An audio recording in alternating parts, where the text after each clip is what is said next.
اعوذ باللہ من الشیطان الرجیم، بسم اللہ الرحمن الرحیم۔ السلام علیکم، آپ دیکھ رہے ہیں گلوبل ڈیفنس ویو، اور آج گلوبل ڈیفنس ویو میں ہم بات کریں گے دو موضوعات کے حوالے سے، اور ان دونوں موضوعات کا تعلق ایران سے ہے۔ تو شروع کرتے ہیں آج کا ویلاگ۔ ویریفائی ذرائع ابلاغ کے مطابق نومبر کے مہینے میں ایرانی فضائیہ کے سربراہ بریگیڈیئر جنرل احمد وحدی نے پاکستان کا دورہ کیا تھا۔ ان دنوں انڈس شیلڈ 2024 کی ایریل ایکسرسائز ہو رہی تھی، اور اسی دورے کے دوران ایرانی فضائیہ کے کمانڈر جنرل وحدی نے پاک فضائیہ کے اپنے ہم منصب air chief marshal Zaheer Ahmed Babar سے ملاقات بھی کی تھی، اور کہا یہ جاتا تھا کہ یہ دورہ دونوں ہمسایہ ممالک کے درمیان دفاعی تعلق کو مضبوط بنانے کے لیے ایک کوشش ہے۔ دفاعی ذرائع ابلاغ کے مطابق اس دورے کا بنیادی مقصد پاکستان اور چین کے درمیان مشترکہ طور پر تیار کردہ JF تھنڈر 17 بلاک 3 لڑاکا طیاروں کے حصول کے حوالے میں بات چیت کا آغاز تھا۔ یاد رہے کہ JF-17 Pakistan aeronautical complex PAC اور چنگڈو ایئر کرافٹ انڈسٹری گروپ کے مشترک کا نتیجہ ہے۔ یہ وہی چنگڈو ایئر کرافٹ انڈسٹری ہے جس کے حالیہ دنوں میں چین کے 6 جنریشن لڑاکا اسٹریپ کے حوالے سے کی میڈین پرواز کے حوالے سے تذکرہ ہو رہا ہے۔ ایران نے جدید ترین قسم کے JF-17 بلاک 3 میں خصوصی دلچسپی کا اظہار کیا ہے۔ طیارے میں چائنا کی جدید ترین 5th جنریشن اسٹیلتھ طیارے کی ٹیکنالوجی کو انکارپوریٹ کیا گیا ہے۔ JF-17 تھنڈر میں دلچسپی ایران کی اس وقت بڑھی جب تہران نے چین کے J-10C لڑاکا طیاروں کی خریداری کی کوشش کی، لیکن یہ ناکام ہو گئی، جس کی وجہ بیجنگ کی وجہ سے انہیں فراہم کرنے میں ہچکچاہٹ تھی۔ ابتدائی طور پہ ایران نے 36 J-10C طیارے حاصل کرنے کی کوشش کی، لیکن ادائیگی کے اختلافات کی وجہ سے مذاکرات ناکام ہو گئے۔ چین نے نقد ادائیگی پر اصرار کیا، جبکہ ایران نے تیل کو کرنسی کے طور پر استعمال کرنے کو ترجیح دی۔ تہران اپنی فضائیہ کو جدید بنانے کی کوشش میں تیزی لا رہا ہے، کیونکہ جسے مغربی اقتصادی پابندیوں کی وجہ سے ایرانی ایئر لائن کو سب سے کمزور سمجھا جاتا ہے، اور انہی پابندیوں کے نتیجے میں ایران اس بات پر مجبور ہے کہ اپنے امریکی ساختہ پرانے طیاروں جیسے F-14 ٹام کیٹ، F-5 اور F-4 پر انحصار کرے، جو شاہ کے دور میں 1979 کے انقلاب سے قبل حاصل کیے گئے تھے۔ فضائیہ کی جدت کے اقتدام کے طور پر ایران نے مبینہ طور پر روس کے ساتھ Su-35 فلانکر ای اور Su-30 لڑاکا طیاروں کو مقامی طور پر اسمبل کرنے کا ایک معاہدہ بھی کیا ہے، اور اس تعاون کو دونوں ممالک کے درمیان وسیع تر دفاعی تعاون کے جز کے طور پر دیکھا جا سکتا ہے، جو یوکرائن میں روس کی کارروائیوں کی حمایت کے لیے کیمیکازی ڈرونز اور بیلسٹک میزائلوں سمیت مختلف فوجی سازوسامان کی ایران کی طرف سے فراہمی کے بعد مضبوط ہوا۔ تجزیہ کاروں کا خیال ہے کہ ان طیاروں کی مقامی اسمبلی مستقبل قریب میں ایران کو 100 سے زیادہ Su-35 اور Su-30 لڑاکا طیارے حاصل کرنے کے قابل بنا سکتی ہے۔ یہ پیشرفت مشرق وسطیٰ میں امریکہ سے وابستہ ممالک کے لیے ایک اسٹریٹجک چیلنج ہے، جہاں طویل عرصے سے علاقائی حریفوں کی جانب سے فضائی غلبہ برقرار رکھا گیا ہے۔ اطلاعات کے مطابق ایران اندرون ملک 48 سے 77 Su-35 طیارے جمع کرنے کا ارادہ رکھتا ہے، تاہم Su-30 لڑاکا طیاروں کی صحیح تعداد ابھی تک غیر یقینی ہے، اور ممکنہ طور پر Su-35 سے زیادہ ہو سکتی ہے۔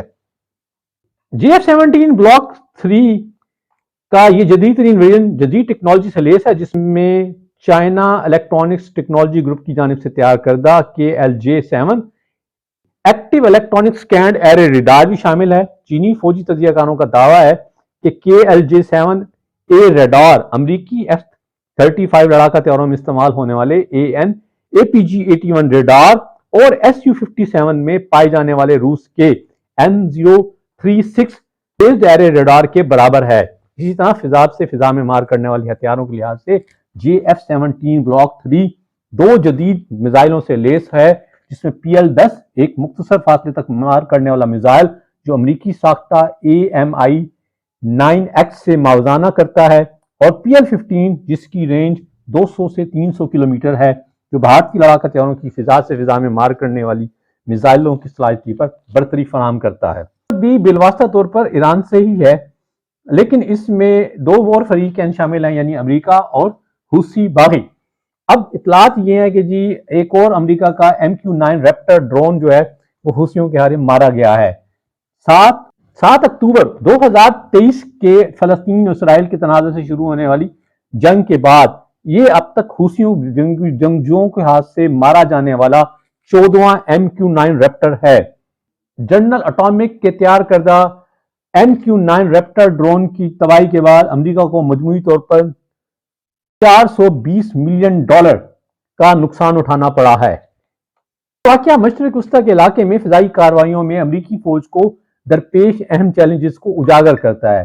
امریکی فوج نے جنرل اٹامک کے تیار کردہ MQ-9 ریپٹر ڈرونز کو یمن کے ساحل کے قریب سمندری علاقوں کو محفوظ بنانے کے لیے تعینات کیا ہے تاکہ تجارتی جہازوں کو محفوظ طریقے سے گزرنے میں مدد مل سکے۔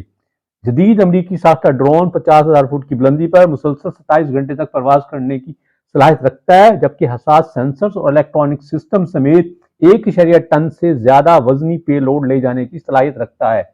بنیادی طور پر انٹیلیجنس، نگرانی اور جاسوسی یعنی ISR کے پلیٹ فارم کے طور پر MQ-9 ریپٹر کو جارحانہ کارروائیوں کے لیے ہیل فائر میزائل GBU-12 پیو اوے 2 اور GBU-38 joint direct attack ammunition سے بھی لیس کیا جا سکتا ہے۔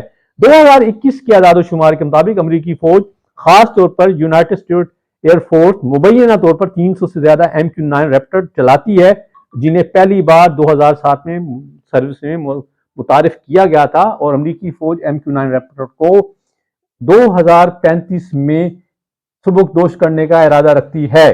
پچھلے دنوں MQ-9 ریپٹر گرایا گیا، اس کو حوثیوں نے سوویت دور کے K2-12 KUB زمین سے فضا میں مار کرنے والے میزائل سسٹم سے داغے گئے میزائل سے نشانہ بنایا۔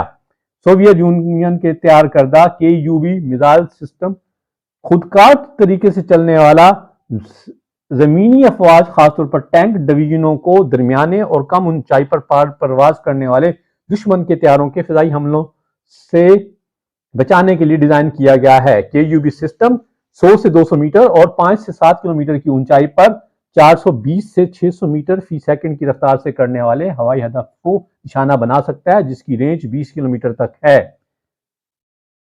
اور اسی طرح جو اب حالیہ دنوں میں ڈرون MQ-9 ریپٹر جو حوثیوں کے ہاتھ سے گرا، یہ اس کے گرانے میں ایران کی جانب سے تیار کردہ جدید ترین ساکر 358 میزائل کا استعمال کیا گیا ہے۔ میزائل میں ایک لڑاکا گولہ بارود اور تیار شکن میزائل دونوں کی صلاحیتوں کو یکجا کیا گیا ہے۔ ڈیول موڈ ساکر 358 میزائل وسطی میں تنازعات والے علاقوں میں ایران کے مخالفین کی طرف سے چلائے جانے والے ڈرونز کو نشانہ بناتا ہے۔ ایران کی جانب سے تیار کردہ اس جدید ترین میزائل کو یمن میں حوثیوں، عراق میں مسلح گروہوں اور حال ہی میں جنوبی لبنان میں حزب اللہ جیسے شورش علاقوں میں ایران سے وابستہ پراکسی گروپ مؤثر طریقے سے استعمال کرتے ہیں۔ یہ تھا جی آج کا ویلاگ، امید ہے آپ کو پسند آئے گا۔ خوش رہیں، آباد رہیں، السلام علیکم۔